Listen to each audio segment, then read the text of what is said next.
Praise be to God. Daily One Missionary Biography. Today's missionary, John Knox. Year of birth, 1514. Date of death, 24/11/1572. Native place, Haddington. Country, Scotland. Place of vision, Scotland. John Knox is considered the foremost leader of the Scottish Reformation. Born in 1514 AD, he set the moral tone of the Church of Scotland and opposed the ways of the papacy.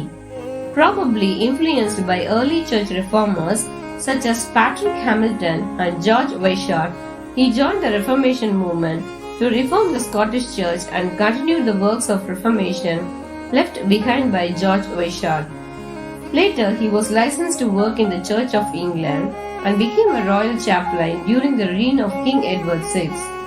But when Mary I ascended the throne of England and tried to re-establish Roman Catholicism, Knox was forced to resign his position and leave the country. Knox moved to Geneva, where he met John Calvin, from whom he gained experience and knowledge of Reformed theology. Knox was invited to return to Scotland by a group of Protestants in 1555. He created a new order of service, which was eventually adopted by the Church of Scotland.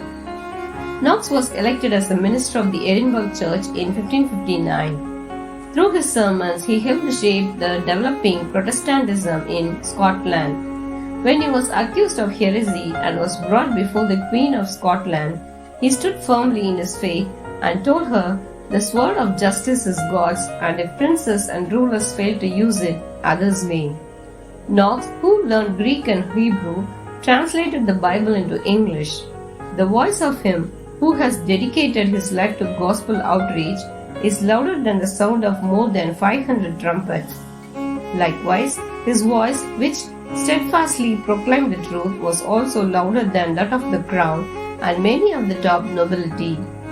God preserved Knox through the many perils he faced, and he died of natural causes in Edinburgh on November 24, 1572.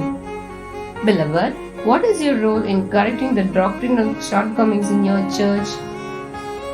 Lord, revive me to lead the church in your truth. Amen. God bless you.